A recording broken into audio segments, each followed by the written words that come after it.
My husband cheated on me with his neighbor and wanted me to postpone my wedding. My name is Meredith. I'm 25 years old, and in just a few months, I'm getting married to my fiancé, Clark, who's also 25. We're planning a late summer wedding, and while I should be spending my time obsessing over flower arrangements and playlists, I've found myself drowning in unexpected family conflict, not from my side, but from his. And it all started years ago. Clark and I have known each other since we were 5.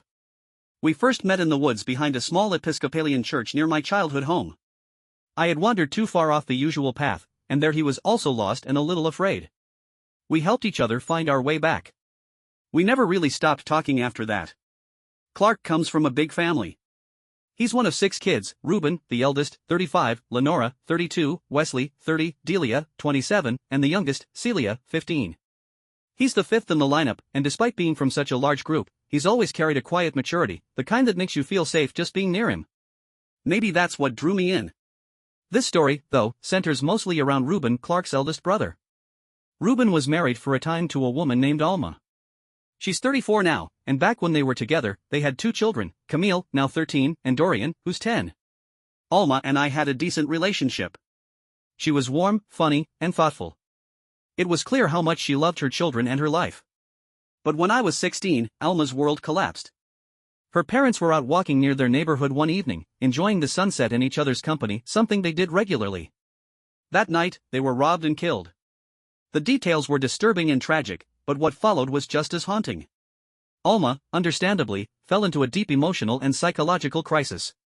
She was eventually admitted to a mental health facility after suffering a complete breakdown. She remained there for over a year.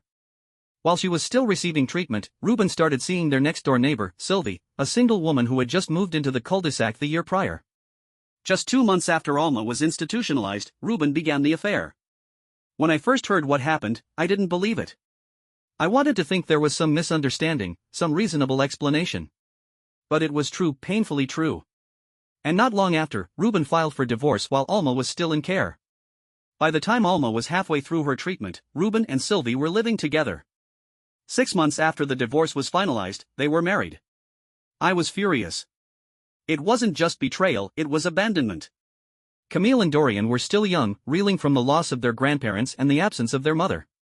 They needed stability. They needed patience and care. Instead, they got a new stepmother and a completely new household dynamic almost overnight.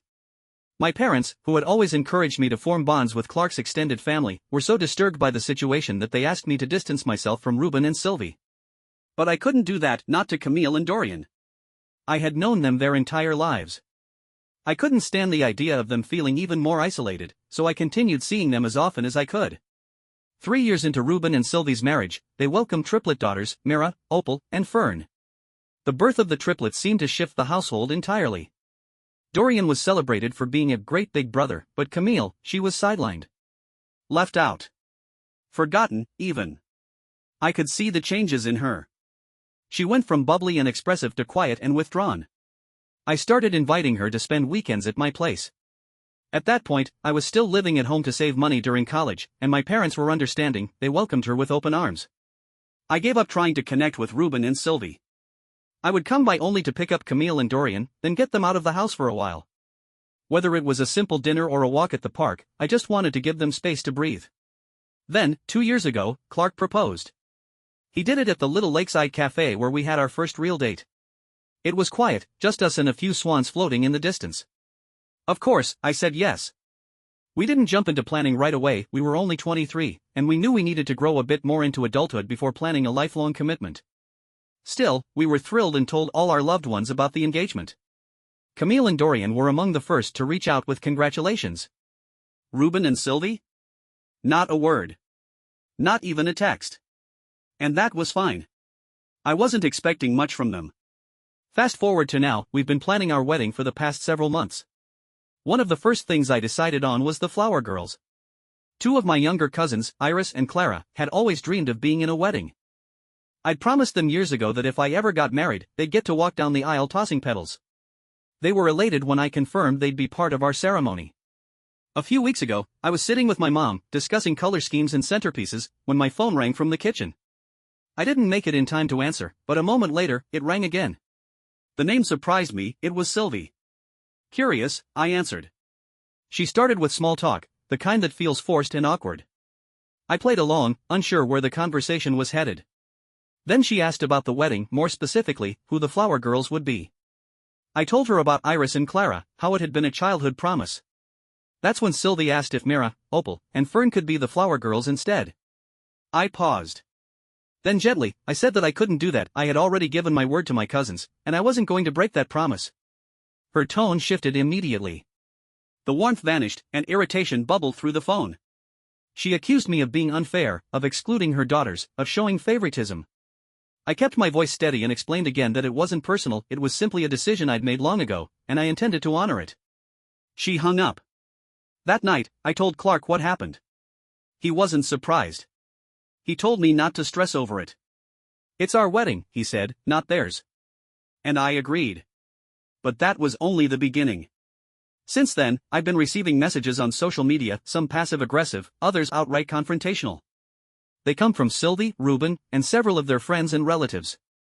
Even Lenora, the oldest sister, jumped in and accused me of punishing 3 innocent girls who just wanted to feel included. And now, I'm starting to doubt myself. I want our wedding day to be about joy and love, not resentment. But the pressure is mounting. And I keep wondering, am I wrong for saying no? The pressure didn't let up. If anything, it escalated. It started subtly vague Facebook posts from distant relatives of Reuben's, implying that some people forget what weddings are truly about. Then came the group messages, screenshots of family chats where my name was brought up with words like selfish, rigid, and unwelcoming. At first, I ignored them. But eventually, curiosity got the better of me. I wish it hadn't. In one thread, Lenora, Clark's eldest sister, had written something that stung. It's not the triplets' fault they exist. Meredith just wants to erase them to make a point. That line replayed in my mind for days. I didn't blame the girls. I never had. They were sweet, energetic 6-year-olds who loved sparkly shoes and storybooks. None of this was their doing. But I couldn't give in to the pressure either, not when it meant breaking a promise and setting a precedent that felt deeply wrong. When I first told Clark what Lenora had said, he sighed and shook his head. She's always been like this, he said. She thrives on drama. Remember when she skipped our cousin's baby shower because the cake wasn't dairy-free? I smiled a little, despite the heaviness in my chest. He wasn't wrong. Lenora had a long history of making chaos seem justified. Still, I couldn't shake the feeling that I was standing at the edge of a deeper divide, one that had been forming for years, and I just refused to acknowledge it until now. A few days later, I picked up Camille for a movie night. We had planned it weeks before, and I was looking forward to getting her out of the house. Dorian was spending the weekend with friends, and Camille had texted me that morning, saying she was so ready to escape for a bit. When I pulled into the driveway, the front door opened before I even stepped out of the car. The triplets, Mira, Opal, and Fern, came running out in matching butterfly dresses, squealing, "We're gonna be in the wedding. We're gonna throw the flowers." My heart stopped. I crouched down, smiled, and said, "You all look very pretty today. Are you dressing up for something special?" They giggled and nodded. "Mommy said we have to practice for the big day." Behind them, Sylvie stood on the porch, arms folded, avoiding my eyes. I didn't confront her. Not in front of the kids. Instead, I gently explained to the girls that while I was so happy they were excited, I already had flower girls, cousins I had promised long ago. They pouted for a moment but were surprisingly understanding. Children, it turns out, handle disappointment better than some adults. Camille emerged moments later, holding her overnight bag and not saying a word. As we drove away, I glanced at her. "Did they ever say they wanted to be in the wedding?" I asked. She shook her head. "No. They only started talking about it after Mom and Reuben got into a fight a few nights ago." I kept my eyes on the road. "A fight about the wedding?" Camille hesitated. "About a lot of things. They've been arguing a lot lately. Mom said this wedding was the perfect time to show everyone they're still part of the family." That line hit me hard. Not because it was surprising, but because it confirmed what I'd feared. This wasn't about the girls, it was about Sylvie and Reuben wanting validation. Wanting a seat at a table they were never really pushed away from, but one they made incredibly hard to sit at. When I dropped Camille off the next day, Reuben came to the door. He opened it just a little, as if he were testing the waters. "We need to talk," he said. I took a breath. "I'm happy to talk. But I'm not changing the flower girls." His jaw tightened. "You're letting Camille be a bridesmaid. And Dorian's helping with the music. And yet, nothing for our girls? I stayed calm. Because I've known Camille and Dorian their whole lives. They're like family to me. The triplets are sweet, but I don't have that bond with them. This isn't personal. It feels personal, he snapped. Maybe because you're making it personal. That's when Sylvie stepped in from behind him. Her voice was sharp, but her expression was unreadable. We thought you cared about family, Meredith. Clearly, you only care about parts of it. That was the last thing she said before the door was shut. That night, I curled up in bed beside Clark and told him everything. They're twisting everything, I whispered. I'm not trying to exclude anyone. I'm just honoring what I promised in choosing people I feel close to. Clark pulled me close and said softly, then you're doing the right thing. You're being honest. They're being manipulative. He was right. But it still hurt. The next morning, I received a message from Clark's parents, his mother, Maureen, and father, Grant. They'd heard about the recent conflict and wanted us to know that they supported our decisions completely. What I didn't expect was the next part. They had spoken to Reuben and Sylvie directly and told them, in no uncertain terms, that if the harassment continued, they would not be welcome at the wedding. I was stunned. They did that for us? I asked Clark later. They did that because they see what's happening. And they've seen Reuben do this kind of thing before. It turns out Reuben's pattern of pushing boundaries wasn't new, just newly directed at me. For a few days, the silence was blissful. No messages. No drama. Then, on a quiet Tuesday evening, I got a text from an unknown number. It read, I hope you're happy. You've destroyed something beautiful. S. I blocked the number immediately. I tried to go about my week work, wedding planning, the occasional coffee with friends, but the tension kept simmering beneath the surface. And then came the final straw. Clark received a voicemail from Reuben while we were out for dinner. When we got home, he played it for me on speaker. Reuben's voice was calm, almost rehearsed. Clark. You need to talk to Meredith. She doesn't understand the damage she's causing. This is about more than just a few flower petals. It's about unity, about healing. If she keeps shutting people out, it's going to come back on her. You know that, right? Clark deleted the voicemail without saying a word. Later that night, I sat on the edge of the bed, staring at the floor. What if they show up anyway? I asked. Clark shrugged. Then they'll be turned away. Should we hire extra security? He nodded. I think it's time. Despite everything, I was trying to stay hopeful. The wedding was now only a few weeks away, and we had locked down nearly all the big details. The venue was secured. The caterer had been confirmed. Camille's bridesmaid dress had been altered, and Dorian had even come over to test the audio setup for the reception. But in the background, I felt like I was waiting for the other shoe to drop. Clark and I had started meeting with a local security consultant, something that still felt surreal.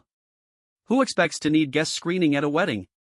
But it wasn't paranoia, it was a precaution. We were advised to give our venue staff a guest list with photo IDs, along with a designated password for all vendors and entry points. It felt like overkill at first, but Clark reminded me that we had no idea how far Reuben and Sylvie might go. It wasn't long after that when things took a strange turn, and not in the way I expected. One evening, I stopped by Reuben and Sylvie's home to drop off a forgotten school project of Dorian's. He had left it in my car after one of our library runs. I wasn't planning to stay, just ring the bell, hand it off, and leave. But when the door opened, it wasn't Sylvie who greeted me, it was Mira, one of the triplets. Her eyes lit up when she saw me, and she threw her arms around my legs. Miss Meredith. Are we still doing the flower petals? I bent down gently. Sweetheart, remember what we talked about? I already asked my cousins to be the flower girls. She tilted her head. But Mommy said she fixed it. A chill ran up my spine. Before I could say more, Sylvie appeared behind her daughter and quickly ushered her inside. Her expression was strained, not angry, but tired. Hollow, even. She didn't say anything. Just nodded when I handed her the project and softly said, thanks. That was the first time I'd seen her without makeup, her hair undone, in a sweatshirt that looked slept in. It made me pause. Was something going on behind the curtain? The next day, I brought it up with Clark. I hadn't planned to, but I couldn't stop thinking about the way Sylvie looked. Like someone whose armor had started to crack. She didn't look like herself, I said. And Mira said something weird. That Sylvie told them the whole flower girl thing was already fixed. Clark sat back in the chair across from me. You think she's lying to them? Just to keep them from getting upset? Maybe. But what if there's more to it? Later that week, I picked up Camille for a dress fitting, and I asked her gently how things had been at home. She hesitated. Then, they fight a lot. It's not just the wedding. They've been fighting since before Christmas.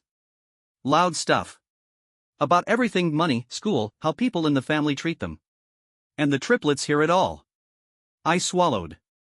Do they ever say anything about you or Dorian? Sometimes, she said, looking out the car window. They think we're ungrateful. That we're still stuck on the past. There was a pause. And Mom, she added quietly. They talk about Mom a lot. She meant Alma. Her real mother. The one still recovering. That night, I couldn't sleep. I kept thinking about how many people in that house had been trying to pretend things were fine. Sylvie, especially.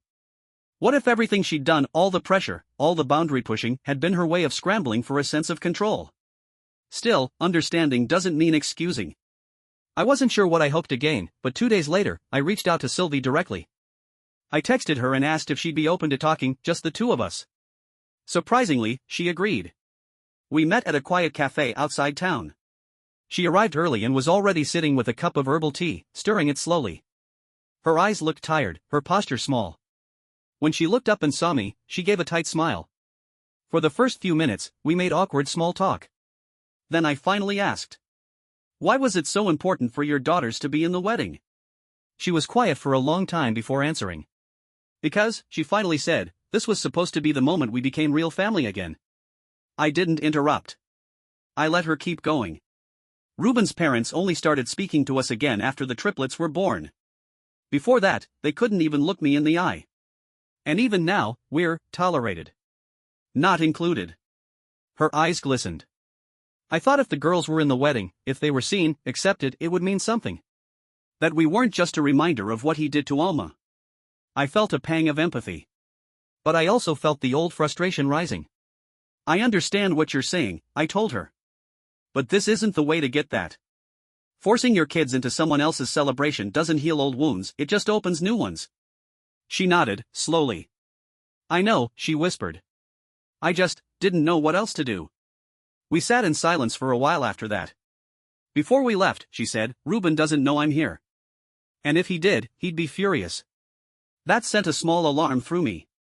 Later that night, I told Clark everything. He listened quietly, nodding. I think we need to take extra steps now, he said.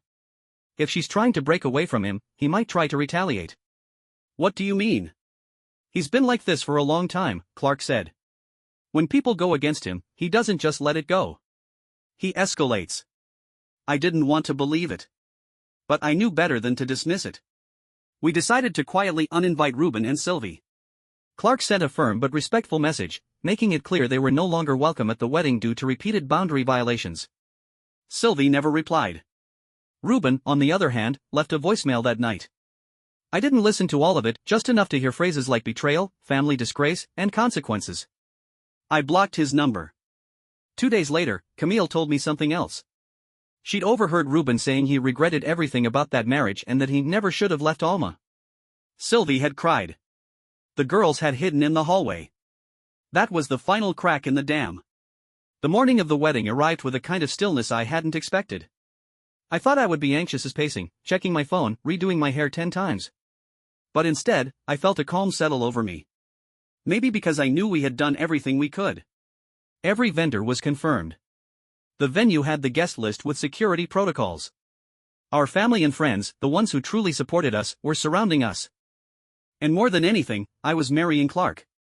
Nothing else really mattered. I stayed at a local in the night before with Camille and my cousin Iris. Camille barely slept, not because of nerves, but because she kept watching videos on her phone of old home movies her mom had taken. Alma. Do you think she'll ever be herself again? Camille asked me softly, around midnight. I think she already is, I replied. Just a quieter version of it. There was a long pause. Then Camille whispered, she messaged me. Yesterday. I turned toward her. She said she's proud of me. That she's going to keep trying. That one day, she hopes to come see the sun again. I didn't say anything. I just took her hand and held it. The wedding was beautiful. Soft golds and forest greens, surrounded by wildflowers and tall pines. The ceremony took place under a hand-built arch that Clark and his father had spent weekends constructing together. Dorian helped set up the audio, and he nailed it. Every mic was crisp, every song started right on cue. Iris and Clara, my cousins, were beaming as they walked down the aisle, baskets in hand. They'd waited years for this, and the joy on their faces was worth every awkward conversation I'd endured to keep my promise. Camille walked beside me as my bridesmaid, her head held high, her steps steady. She looked radiant, strong, and older than her 13 years. The kind of old that comes from carrying too much weight too young. And Clark, my Clark, he cried when I reached the altar. We both did. The reception was warm and easy, filled with laughter and clinking glasses and heartfelt toasts. I danced with my father. Clark danced with his mother. And for one whole night, the past seemed to stay outside the walls we had built with intention. But of course, not everything stayed outside. Later that night, when Clark and I finally collapsed into our bed at home, not the honeymoon suite just yet, but our home, my phone buzzed. A new number. Group text. I opened it. It was a message thread that included Ruben, Sylvie, Lenora, and even Timothy, Lenora's estranged partner. There were long blocks of messages, mostly from Lenora, filled with old grievances, backhanded commentary, and a few passive digs I didn't even have the energy to interpret. What stood out most, though, were the voice memos from Sylvie. I didn't play them all, just one. It was her voice, quiet and shaky. I didn't mean for things to go like this. I just wanted to belong. I'm sorry. I blocked the thread. Not out of anger, but peace.